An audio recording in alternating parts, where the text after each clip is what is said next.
I like this example because this isn't the one that I initially thought of, despite it being a nuclear thing. Today we're going to be looking at another XKCD what if video. Specifically, if all humans died, when would the last light go out? Now, nuclear power plants can keep lights on for a very long time, but they do require reactor operators and plant operators. For those of you who don't know me, I'm Tyler Folse. I'm a nuclear engineer with a little over 10 years of experience in the commercial nuclear power industry, from engineering to operations to emergency response. I don't claim to know everything there is nuclear, but I can certainly share some knowledge. Let's check this out. This question comes from Alan, who asks, if every human somehow simply disappeared from the face of the Earth, how long would it be before the last artificial light source would go out? My initial thought is lights powered by RTGs would last the longest. Now, an RTG, or radioisotope thermoelectric generator, converts heat from the natural radioactive decay of isotopes into electricity, usually uses something like plutonium-238, releases heat. The heat is absorbed by thermocouples, which is made up of two different types of conductors. And the temperature difference between the hot radioactive material and the cooler exterior environment creates a voltage across the thermocouples, and it generates an electric current. And this is typically used for remote instruments that you don't want to send somebody to go out and replace, or space probes. And this can last for decades to centuries. So can't really think off the top of my head of anything that lasts longer than that. Any light source powered from this. We'll start with the obvious. Most lights wouldn't last long because the major power grids would go down relatively quickly. Without people, there would be less demand for power, but our fridges and air conditioners and lava lamps would still be running. Yeah, if everyone disappeared instantly, no one is actually turning off any of these lights. So whatever automatic set point is gonna essentially keep running. And if any weather effect comes in, takes out the grid, no one's going to pick it up. Drones aren't that sophisticated yet that they can do full repair process from critical de-energization up to critical switching to get power back. We're not there yet. Fossil fuel plants, which supply the vast majority of the world's electricity, require a steady supply of fuel, and their supply chains do involve people doing things. As coal and oil plants started shutting down in the first few hours, other power sources would get hit with that extra load. Coal has to be continuously fed just because it uses tons and tons of the stuff to be fed in by train. Though, I actually think the first lights to go out would be those little motion sensor lights that sometimes annoyingly go out while you're still in the room. I've been in a few conference calls in the office where I have to jump up and down just to get the lights to come back on.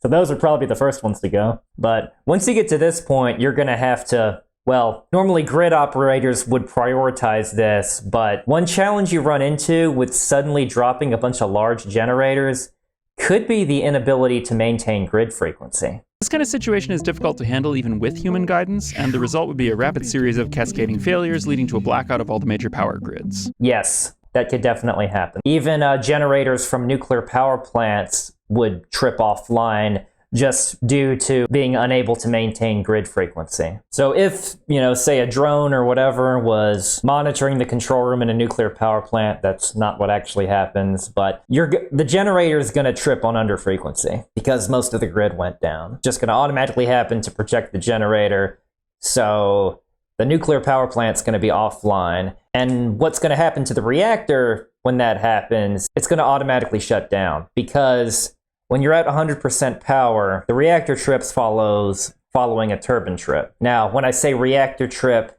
I'm talking about the reactor trip breakers opening and all of the control rods falling in, shutting down the reactor in a couple of seconds. So for the vast majority of nuclear power plants, despite it being nuclear power and having one of the best fuel sources and actually far than enough fuel to keep going for 18 to 24 months even after this happens, they're going to be offline when the grid goes offline due to automatic protective relays. And for the ones that are less than 50% power, they're still going to trip offline, but just not immediately. It's going to take a few seconds to minutes because another reactor trip relay will activate, but this time due to the rapid cool down that would occur from losing the generator. The reason why it doesn't automatically trip when you're less than 50% power is because there are operational procedures that reactor operators can execute to keep the reactor online safely after the turbine has tripped. But there's no people in this scenario. So the reactor will still trip automatically. Just being below 50% will buy you a few seconds to minutes. So this is one scenario that even nuclear plants are not going to last very long as far as supplying the grid. Now the reactor is still going to be safe for a while. Nuclear reactors, of course, don't require a steady supply of fuel. One reactor operator I talked to said that if their core settled into low power mode, it could continue running almost indefinitely. Depends. So that depends on reactor design, and it depends how low. If you're low, like you're not even on the grid yet, then yes, the reactor is still operating, but it's not supplying the grid. Now it could theoretically keep running as far as the reactor operating, but it's not supplying the grid. One other thing that could occur, now this depends on the reactor design. If it's, say, a pressurized water reactor, just the act of losing off-site power would automatically trip the reactor when you're above 20 to 40% power. Again, this is more design specific. Just because you lost your reactor coolant pumps, and there is another protective relay that will trip the reactor because you don't have that forced circulation. Yes, nuclear power plants could theoretically run on natural circulation, but certain designs, they just won't let you. A lot of submarine reactors, for instance, can work on natural circulation. And when I say natural circulation, I'm just talking about temperature differences between the hot and cold part of the reactor coolant system rather than a pump forcing a circulation. Operating on natural circulation is just super slow for things like controlling temperature. Because forced circulation, reactor coolant pumps flow is on the order of hundreds of thousands of gallons per minute. So water is circulated through the loops in a matter of seconds. So any adjustment you make, you'll see pretty much right away. But on natural circulation, said transit time goes from 10 seconds to like 15 minutes. So it's a much slower method of control. Thus, the automatic protection system that you don't want reactor above a certain power level while you're on natural circulation. In fact, procedurally, at the plant that I worked at least, you don't want the reactor running at all. The reactor is required to be shut down, but again, in this scenario, there's no people, so no procedures unless they're followed automatically. But strictly based on relays, certain designs, the reactor would shut down right away as soon as you lose the grid. A cube of uranium contains about 6 million times as much stored energy as a similar-sized cube of coal. I love this chart right here, by the way. And yep, that's absolutely true. I like that fat has higher energy density than coal. That's pretty good. Unfortunately, although there's enough fuel, most nuclear reactors wouldn't keep running for long. As soon as something went wrong, the core would go into automatic shutdown. Every part of a reactor control system is designed so that a failure causes it to rapidly shut down. This would happen quickly. Many things can trigger a shutdown, but the most likely culprit would be the failure of the power grid.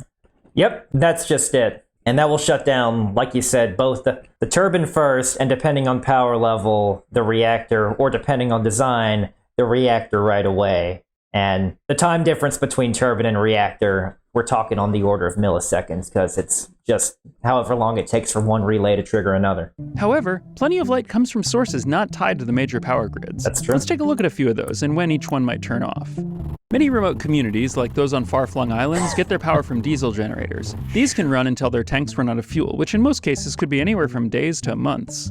One thing I will say is at the nuclear power plant, even after the reactor is shut down, so all the safety systems, for instance, would still be protecting the nuclear power plant. And there would still be lights on there, and they would all be powered by diesels. And diesels, now they're designed to last at full load, like all your emergency systems flowing at max rate for about a week. In this scenario, they're going to last significantly longer than that because it's mainly just going to be about what it takes to manage the decay heat, because no accident occurred.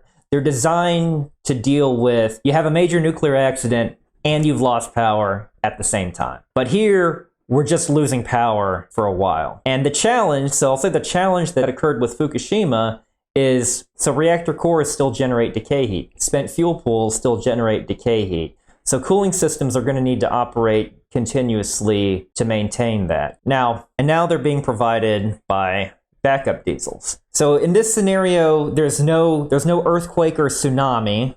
So none of So we're assuming that none of the safety systems got damaged as a result of all of the humans going poof. So don't know about 6 months. 6 months could be like this guy just using a light bulb or something. Like the light bulb will probably be burnt out before the diesel runs out of fuel, depending on what type of light bulb it is, unless it's an LED or something. But probably a month at most, though, just to run those diesels at low load. But we're talking at most. It could be 2 weeks, 3 weeks. But as soon as those diesels die, there's still batteries. But batteries, even at low load, a day at the absolute most, maybe just a few hours. There's actually procedures that we have to load shed batteries if you're dealing with a total loss of all AC power, so that all your diesels fail somehow, and you're dealing with a station blackout, then there are procedures that you load shed those batteries for loads that are, say, just for the main turbine, that aren't really important to nuclear safety, but it is protecting the asset. So you shed those, so you basically save your batteries for the stuff that needs it the most. And a lot of times, and in most designs, including the one that I worked at, they kept it separate. The ones for vital turbine loads versus, say, the vital nuclear safety related loads.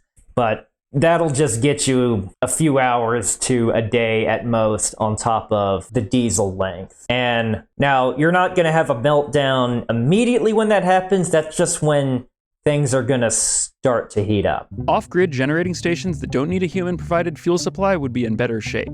Geothermal plants can run for a fair bit of time without human intervention. According to the maintenance schedule for the Svartsengi Island geothermal plant in Iceland, every 6 months the operators must change the gearbox oil and re-grease all electric motors and couplings. Now, does this geothermal plant connect to the grid, though? Because it would still be vulnerable, just how a generator works, it would still be vulnerable to an under-frequency event. But if it's isolated and it's on an island, as you say, meaning not connected to the grid, it doesn't really have to worry about that under-frequency issue. This particular plant, I don't know, but that's the main hazard with anything that connects to the grid. Without humans to perform these sorts of maintenance procedures, some plants might run for a few years, but they'd all succumb to corrosion eventually. That's true. I mean, yeah, 3 years, that affects nuclear plants too. Nuclear plants are actually, they need additional maintenance for corrosion due to neutron embrittlement. When neutrons pass through metals, pipes, things, over a very long period of time, they could just make the structure more brittle, meaning throughout the duty cycle of a nuclear plant, you'll just have to do more maintenance activities and probably replace those pipes sooner. Though, then again, nuclear power plants also have pipes that are more resistant to that. They're just more expensive. Lights relying on wind power would last a bit longer. Wind turbines are designed so that they don't need constant maintenance for the simple reason that there are a lot of them and they're a pain to climb. The Gedser wind turbine in Denmark was installed in the late 1950s, and the thing about wind turbines is they're super vulnerable to the weather. They're notorious for getting struck by lightning and catching fire, and they're a lot more resistant to not more susceptible to natural disasters compared to, say, nuclear power plants, which go through a much more robust seismic engineering qualification process. Generated power for 11 years without maintenance. Modern turbines are typically rated to run for 3 years without servicing, and there are no doubt some which would run for decades. And one of them, the 20 years ones are kind of few and far between. This is one of the things about wind power is they're not exactly recycled very well either. When, say, that three-year turbine, I mean, yeah, you can refurbish and repower them, but it's not exactly the that's one of the big criticisms behind wind power is it really that green if you have to do that? Now, they are getting better, just like any piece of technology, and there are good examples, but it's definitely been an issue. Plus, there is some level of manual operation required. You can pivot them, you can kind of change the pitch slightly to have them be more effective, to position them where the wind's actually blowing, so you can maximize their effectiveness at generating electricity. But that should still probably keep a light bulb on if it's in that same general position. But you're also, again, if the wind's not blowing, then that'll make your light go out. So the wind is too dependent on external factors. 20 years, maybe. So 20 years, I'm going to put an asterisk by that one. Probably have at least a status LED in it somewhere. Eventually, most of the wind turbines would be stopped by the same thing that would destroy the geothermal plants. Their gearboxes would seize up. Generators... anything involving rotating equipment has the potential for equipment failures like that. So any turbine, whether it's a wind turbine, a nuclear power plant turbine, coal power plant, it can have an unpredicted failure like that. Now, back to the nuclear plant. So after it loses all of its cooling functions, decay heat does decrease over time. So you can see how power goes way, way down after the reactor is shut down. However, 1 megawatt is the equivalent of basically 1,000 household microwaves on high, so that's still a lot of energy. So it is going to heat up the water. As far as when that happens, it depends on a number of factors, like how recent was the fuel that's in, say, your reactor used, like how far along in the fuel cycle they are, as far as how much decay heat is there. Because it's from the fission products, not the uranium itself. So if you have a bunch of fuel that's burned up, it's actually going to generate more heat from all of the decay products. So the good news is the backup systems will cool down the reactor when it's needed the most, but it's still going to heat up. And water would probably start to evaporate within 2 to 3 months, again, depending on where your initial condition was. And this is bad, because this will also happen in your spent fuel pools, that as temperature rises, the zircaloy cladding starts to react quickly with the water. That reaction will accelerate as temperature goes up. So it's going to look much like the opposite of this graph when that happens. And that could potentially heat up and catch fire, causing the release of radioactive material. Now, the containment building's still going to work at this point, so we're not talking about radioactive material getting out and getting exposed to, well, I was going to say the public, but nobody's here, getting exposed to animals in the nature preserve, because nuclear power plants are often built around nature preserves, so I guess at this point we're talking about protecting animals. Now, the spent fuel buildings would be more of a hazard, because they don't have the same pressure release that's designed to resist explosions that the reactor containment building is. And the reason for that is they're not designed to hold that much fuel for like decades, centuries, whatever time frame we're getting to, because they're eventually going to go into dry cask storage. Now, the ones in dry cask storage, they're going to be fine for centuries even. But the fuel handling building, that is eventually going to fall apart due to these internal fires and explosions that would occur. And that's going to be where the radiological release is going to happen first. So, longest, I'm thinking spent fuel pool, fuel handling building, radioactive release. Now, normally it does have protective HVAC systems to keep contaminants inside the building, but, well, the building's destroyed at this point. So that probably within a year. The reactor containment building within decades, and dry cask storage, well, I know I should never say never, but there you're dealing with a much longer timeline, many, many decades, possibly centuries, maybe even a few millennia. Those we don't even really know that much, because you're dealing with such a long time scale. There's so many crazy things that can happen. When you're dealing with timelines on that scale, you could say, like, odds are you're going to have a super crazy earthquake or an asteroid impact or something like that is bound to happen eventually. Though I will say a lot of the medium range radioisotopes, such as cesium-137 with a half-life of, say, 30 years, those will have surely decayed away by the time you get to dry cask storage issues. They're definitely going to be a hazard when the fuel handling building fails, but those and probably the worst fission products are going to go away.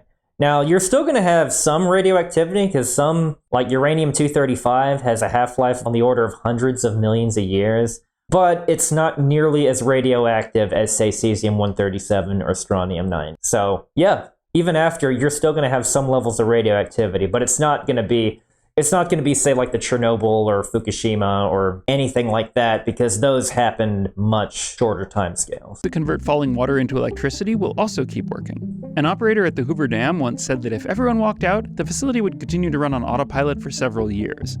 So if the power grid is down, all that electricity would have nowhere to go. And that's really it. So yes, even say a passive thing about a completely passive system that you're just relying on a gravity difference. Yeah, that part's going to run. So the mechanical bit's going to run is going to run, but again, it's not going to generate anything because it's the same generator problems with grid underfrequency.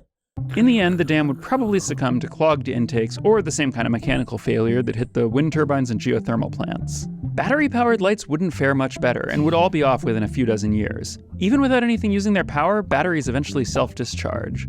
Yeah, and if the battery was on your flashlight, it's just going to last a few hours anyway. Some types last longer than others, but even batteries advertised as having long shelf lives typically only hold their charge for a decade or two. Yeah. Solar power is probably the most promising candidate.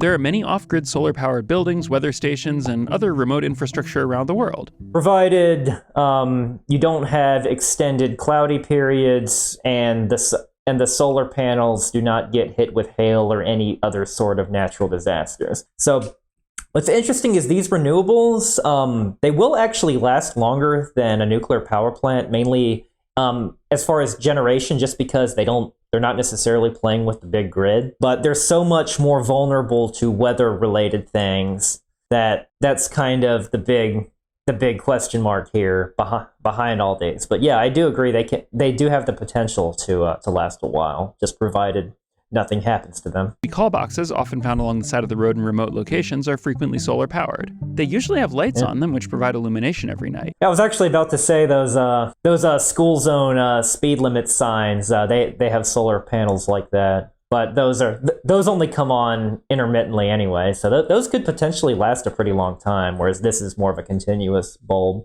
Like wind turbines, they're hard to service, and so they're built to last for a long time. Solar panels will generally last as long as the electronics connected to them, and as long as the panels are kept free of dust and debris.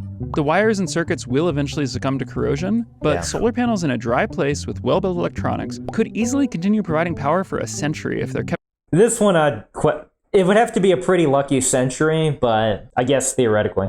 Free of dust by occasional breezes or rain on the exposed panels. If we follow a strict definition of lighting, solar-powered lights in remote locations could conceivably be the last surviving human light source. But there's another contender, RTGs. And it's a weird one. Spent nuclear fuel. Contrary to popular portrayals, radioactivity isn't usually visible, which is part of why we need warning signs around areas with Is he referring to Cherenkov radiation? Radioactive materials or waste. Sure, watch dials used to be coated in small amounts of radium to help them glow in the dark, but the glow didn't come from the radioactivity itself. It came from the phosphorescent paint on top of the radium, which glows when it's irradiated. Once the phosphorescent paint breaks down, the watch dials are still radioactive but no longer glow. Oh, and that was an infamous example of the radium girls that, they licked the paintbrushes to get everything straightened out, but ended up getting horrific tongue and throat cancers from the increased dose. Yeah, that whole process violated several hundred radiological safety procedures that didn't exist back then, unfortunately. And the sad part is, the people that told these women to do this, they knew the hazards, at least enough of it to know that it's a bad idea. Watch dials, however, are not our only radioactive light source. When radioactive particles travel through materials like water or glass, they emit light through a sort of optical sonic boom. This light is called Cherenkov radiation, and it's seen in the distinctive blue glow of nuclear reactor cores. Yeah, basically what happens when you break the light barrier. Particles traveling faster than the speed of light in water. You can't go faster than C, but you can go faster than light that's going slower than C. Some of our radioactive waste products, such as cesium-137, are melted and mixed with glass, which cools into a solid block before being wrapped in more shielding for transport and storage. And in the dark, these glass blocks glow blue. Cesium-137 has a half-life of 30 years, which means that 2 centuries later, the blocks will still be glowing with 1% of their original radioactivity. That's true, and while cesium is natural, the way this cesium got there was not natural. It was from artificial means. The challenge to this, though, is I don't know of any spent fuel pool that is going to maintain cooling for 200 years without human intervention, because they're not going to glow in dry cask because it's dry. There's no water to give it that glow.